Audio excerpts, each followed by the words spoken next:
Well, if I'm able to upload this, I'll be doing so from the very scenic and beautiful city of Sheridan, Wyoming. I've traveled out for work. It turns out I have a couple days off, and while I was relaxing, a subscriber of mine, a longtime subscriber named Zach, asked me to comment on the Larken Rose Zach Rachel's debate on open borders. And so I took the time to watch their debate, and I thought that I would give my thoughts on it, although most of what I said was said in the course of that debate.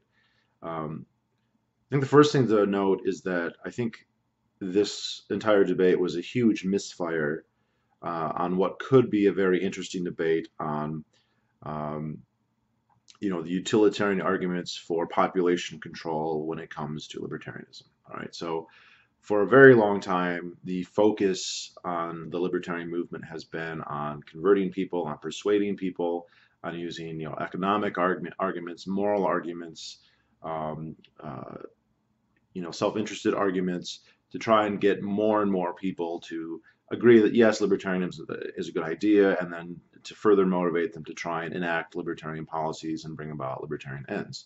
Now, in terms of evangelism, in terms of spreading the ideas of liberty, this movement has been somewhat successful. There's obviously more libertarians than there were before. Obviously, it's not as many as we would like, and not as many as is probably possible. But this has been kind of the main thrust. There hasn't been a lot of direct action, so to speak, of people saying, let's actually do stuff, at least organized direct action. I think there's been, probably a great deal of individual direct action, people going off on their own, starting their own businesses, that sort of thing. And that's hard to quantify or qualify that. But you then have this idea that, well, wait a second, if we have certain groups of people who, statistically speaking, are bad, make poor, are poor candidates for becoming libertarian, or are resistant to libertarian, or even potentially are antagonistic to libertarianism, doesn't it make sense for utilitarian reasons to restrict or exclude, or at the very least not encourage their inclusion within our society? And there's a very, very interesting debate, argument to be had in that. I think a lot of the race realists are, in one way or another, dealing with that. You have a lot of race realists, I think, who are in their heart of hearts are libertarians. They just think, well, libertarianism is not going to work if we have non-whites, or if we have too many blacks or too many Mexicans, and so the first step has to be addressing that. And the reason this debate is kind of disappointing is because I think it avoids all of that, because it focused on um, uh, what's his name, Chase Rachel's, idea, his claim, his theory, if you want to call it that, that we won't be excluding people because of racism or ethnicity. We'll be excluding them because of this argument that public goods um, are owed in restitution, and that they must be held in trust, and that trust must be managed centrally, and that the central management of that trust, although we have no actual idea of how people would want to dispose of their public property, we're just going to make the inference, and maybe not an entirely uneducated one, that they would be against the uh, the assets and the infrastructure and the public property that they are owed in restitution being used by immigrants, and so they can be excluded unless a person can invite them in and pay for insurance. And I think there's a part of that argument that I like, in the sense that I do think that people who have been against by the government, who have paid taxes and whatnot, have been are owed restitution. I also think that as someone who's an anarchist, or at the very least a minarchist, that the state, for both utilitarian and moral reasons, needs to divest itself of its material resources, including its property, its landed property. In fact, I think this is one of the big issues that is not usually seen as a big issue, especially now that I'm out west. It's kind of prudent to say, the federal government in particular, but also the state governments, own vast swaths of land um, that they dispose with as they see fit. Right, they are beholden to special interests and their own ideas about what helps their position in government the most, and they use it accordingly, and it is not being um, it's not integrated into the market, into the actual values, choices, and utility of people generally. It's being disposed of in the interest of the political class. Now, sometimes the interest of the political class has other beneficiaries, and in fact, it almost always does. There's almost always a special interest who is going to gain something. So, they allow oil drilling, they allow mining, they allow ranching, they allow foresting, and there's a whole argument about the environmental impact that a lot of that kind of has. Um, but the idea that they're only allowing it to be leased or held in trust, they're the ones who are actually owning it, and it's a huge problem. And so I think um, the state divesting itself of this public property makes sense. But here's where Chase's argument it has a couple problems. One is defining. He became very insistent that it not be called public property, that it be called private property with diverse, diffuse owners. And while I agree that like you certainly can have property where you have multiple um, claims of ownership, where there can be more than one person or group that has a plausible claim on just use, uh, to lump all public property into a single massive um, trust, and then to say everyone has a say in it, and therefore it's private, but then it would all be administered centrally, based on essentially Chase's inferences on what it should be, how it should be used. Well, I think it's a semantic somersault to call that private. Then that is just public, right? That is,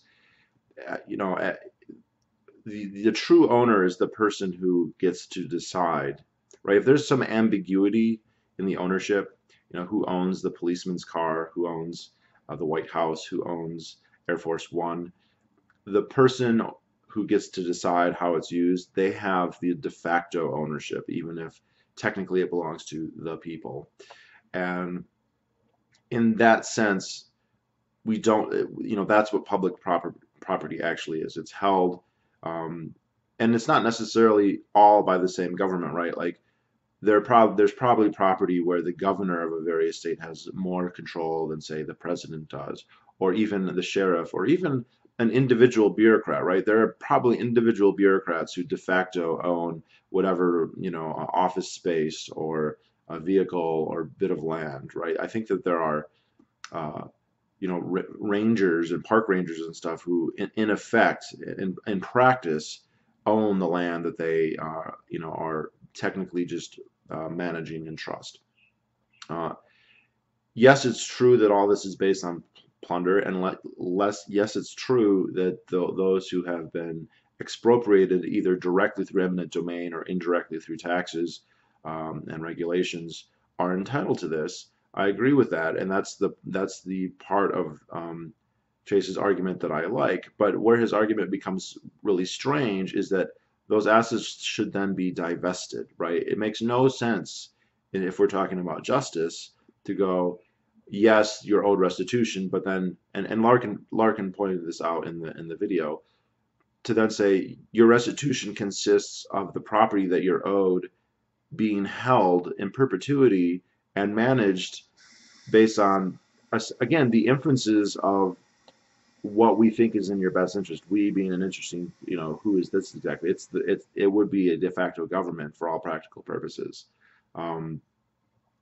Right? Like the land should be disposed of. The physical building should be disposed of. Um, Others have pointed out how unbelievably difficult it would be to actually allocate shares on most of the stuff. This may be a little bit easier if, say, you had a piece of land that was taken through eminent domain, then yeah, you could get it back. But that's not going to be the lion's share of the disbursement. It's going to be much more complicated than that in most cases. But to calculate how much you've paid in taxes, how much you've gotten back in programs that you actually want and use right now. A lot of the stuff that we're just being taxed for is for programs that we don't want to use. So should you not have those counted against you? Should you have them counted as what you received back? Any violence that's been, visited upon you or whatever, any coercion, any Chase goes so far as to include threats of violence, which I think is, strictly speaking, makes sense, but it becomes impossible to appropriate that, right? I heard once by an old YouTuber, Thor's Miter Saw, that all how do I say this exactly? Um, all decisions of justice are by their very nature approximate. You can never put someone back exactly as they were before. Even if you were to return the property with compensation, they're still going to get the property later, and there's going to be a interim of a time period where they didn't have it that you can't replace, right? Like even if you lost a leg and we had the technology to give your leg back, well, you would not have had your leg in the period from when you lost it until you got it back. And yes, you can be paid a money substitute or some other kind of restitution, but it's not the same. It's an approximation, and so.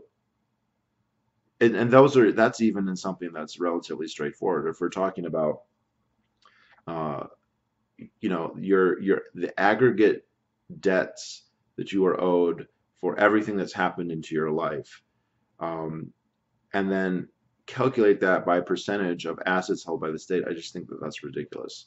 Um, I th there is an argument I think that some people would make that, oh yeah, yes, Chase didn't say this, so I'm not attributing it to him.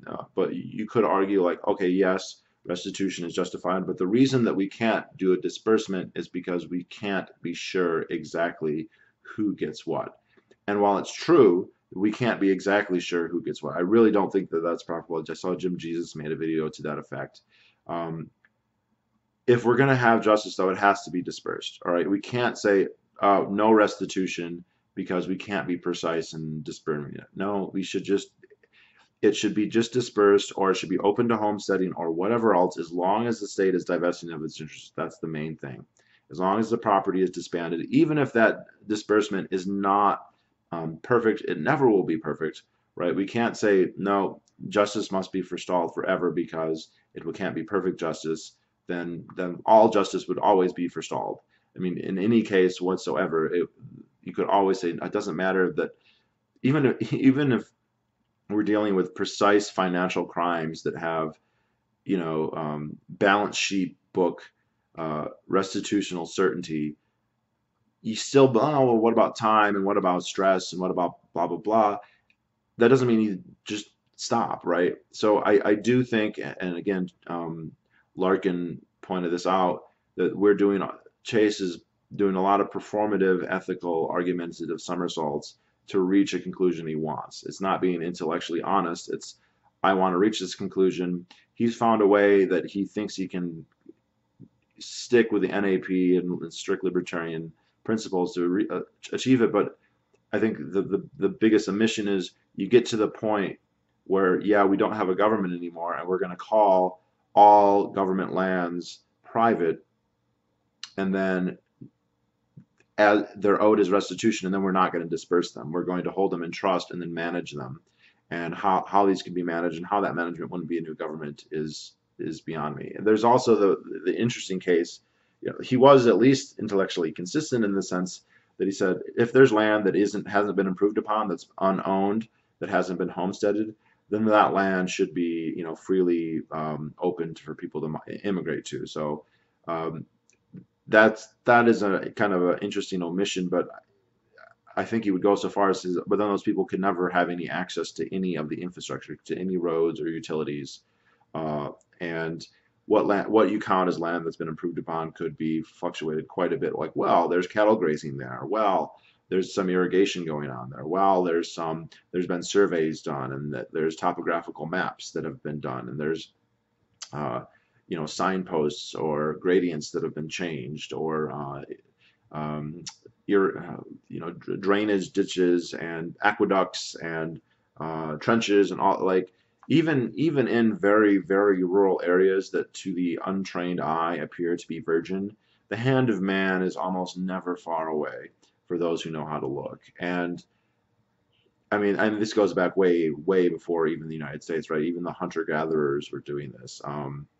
Actually, just had the opportunity to visit a buffalo jump, a place where the Native Americans would chase bison into in this case, a sinkhole. A couple that was not even that deep, it was maybe 30 or 40 feet deep, but it was enough to you know, incapacitate and kill a bison if it ran off of it. And they figure they killed about. I mean, you can go and look at the bones; it's really quite fascinating. Um, Anywhere 250, 300, 400, 500 buffalo would charge into this basically death pit at a time, and then the Indians would shower them with arrows to kill them off, and then butcher as many as they possibly could, and then carry off the meat. Really interesting site if anyone wants to visit. It's called the Vor Buffalo Jump. I asked them, they said there's 200 or 300 confirmed buffalo jumps in the United States. There's probably many more they haven't found, but to do that, the Indians would pile up these little cairns, these little piles of stones along the ridge lines that they would then, presumably, although in the case of Vor, they don't have the direct evidence of it, put little scarecrows or flags or other kinds of, um, implements that would basically corral and funnel the buffalo towards this defile. And they're taking the time to pile the stones and stuff. So then does this entire valley, and we're talking about a huge area here. In fact, it was quite spectacular that that anyone would be able to corral bison into such a small area from such a large geographical feature. And this is before they had horses, by the way. The buffalo jump fell into disuse once horses and guns were acquired by the Indians. But did they then own all this land? Would this be land that you would not allow homesteaders to come on and say, well, this land is held in trust?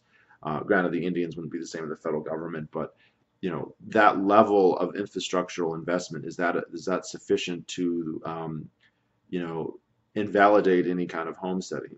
Um, right. I also think if you're going to call it private property has to be transferable, right? So if I'm owed a restitutional portion of the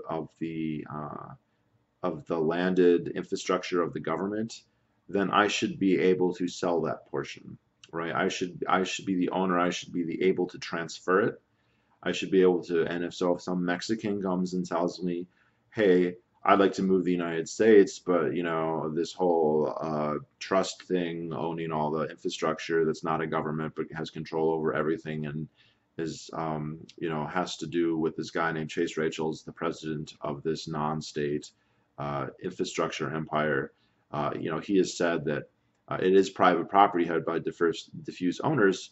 Can I buy your share? Or, since we're going to be dividing it to such a huge degree, couldn't we then divide my share as well and say, well, it's true that I only own a fraction of this, but I can subdivide my fraction of that, and I can sell it to 20 different Mexicans, and I'll keep 1/20th, and then or I'll keep 1/21st, and then 20 the other 20/21st I'll sell to 20 different Mexicans or Somalians or Iraqis or whoever else.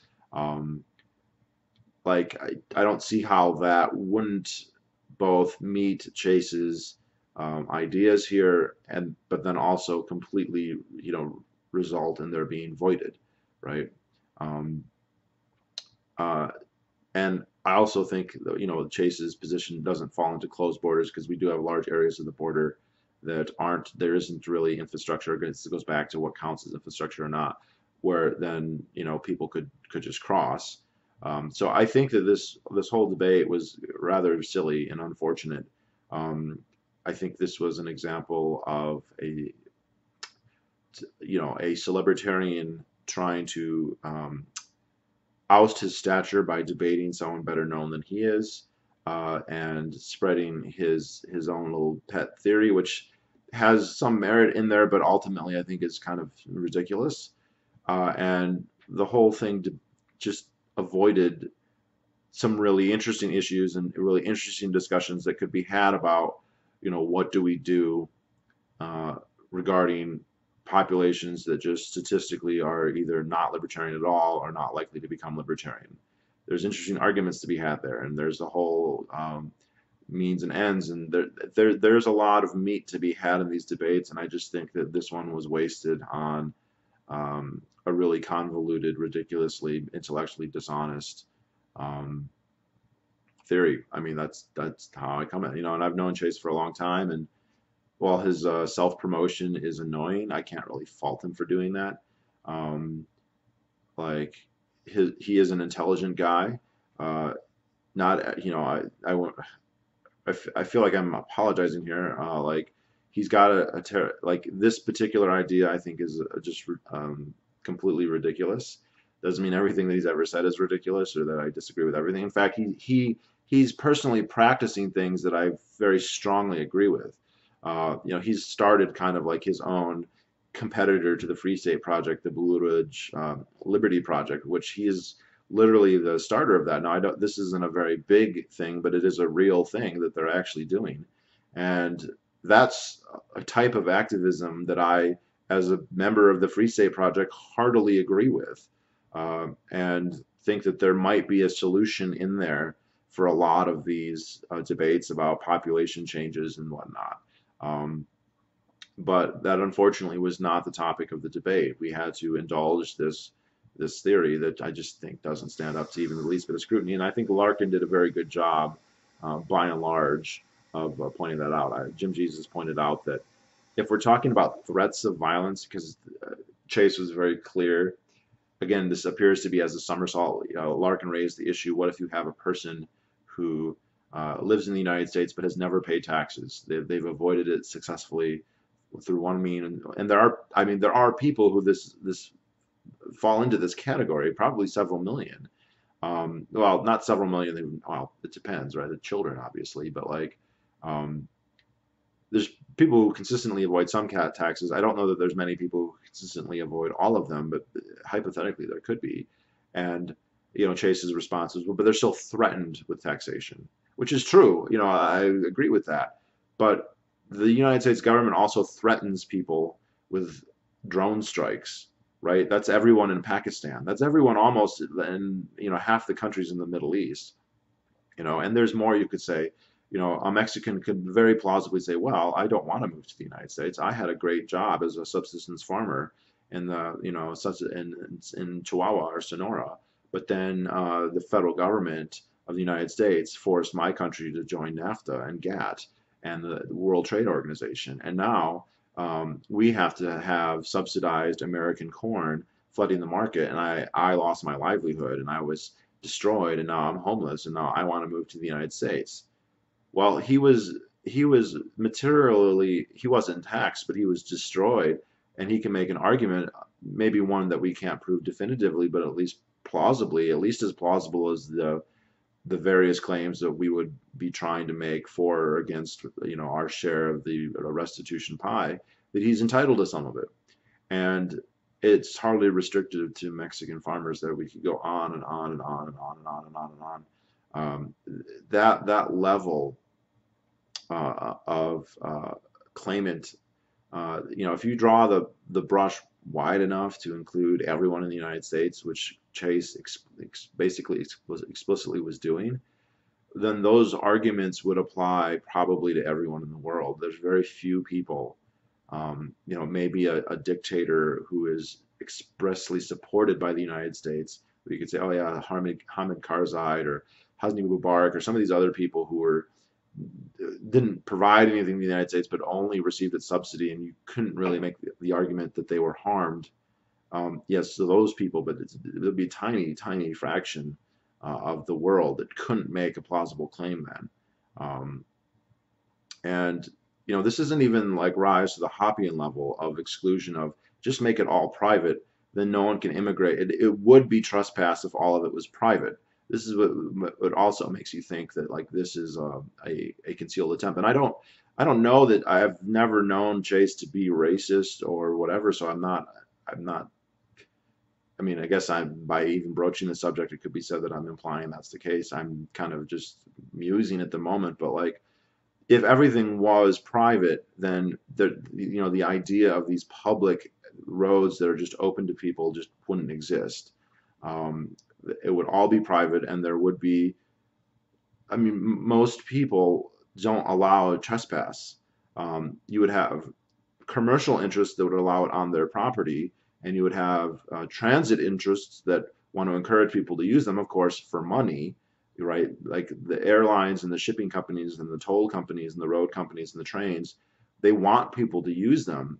They want people to transit through them, but they don't do it for free. They want them to pay, right? Which A, restricts who can use it, and B, then there's a benefit, right? There's a wealth transfer to them, to our society, and so they're transferring them to places where they're going to have to pay either as renters or as workers or as consumers, right? And so it doesn't seem, the ethical issue seems rather absent in that case. So why wouldn't that be the argument? Why?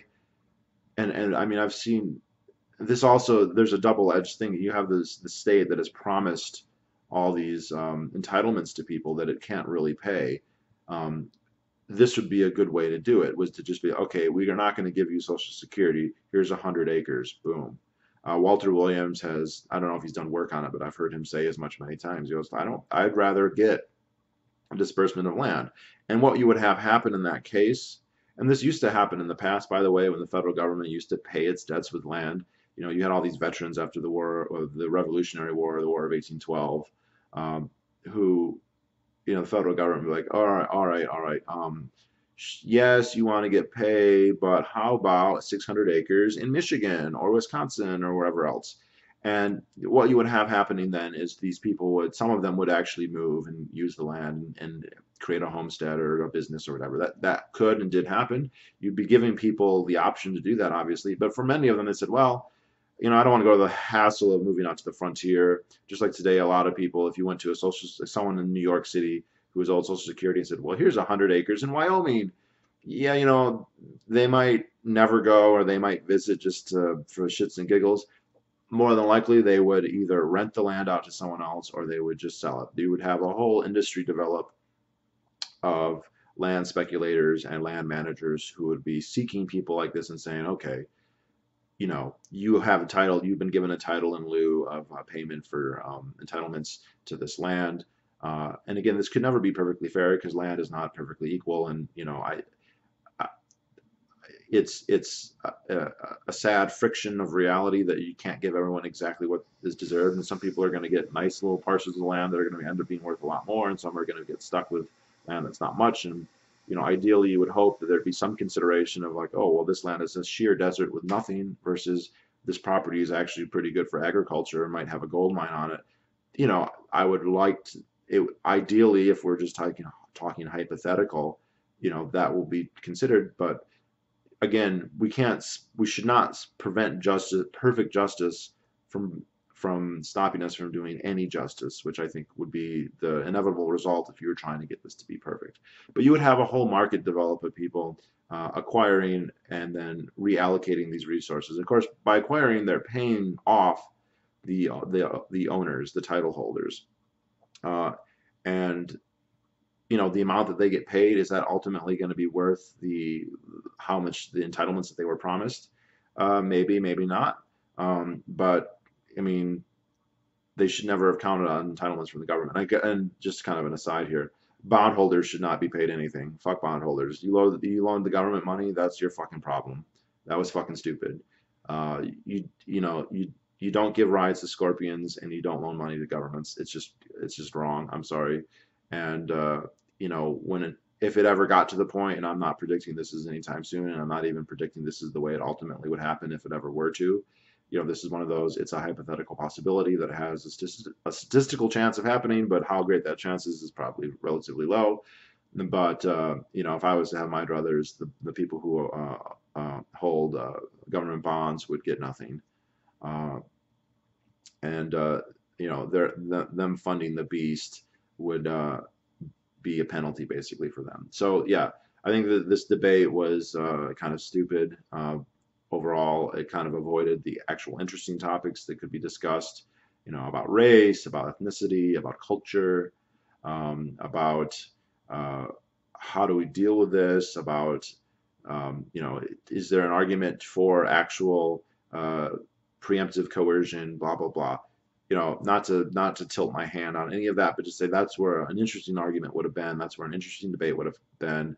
Um, this very strained and as Larkin pointed out, intellectually dishonest attempt to create a de facto closed borders anti-immigration state and pretend that it's a private property libertarian order based on, you know, revolutionary libertarian private property justice. I think is well, maybe an interesting intellectual exercise, completely devoid of any value. So anyway, that's what I think about it, and I will talk to you all the next time I can upload a video, and I have no idea when that will be. So cheers.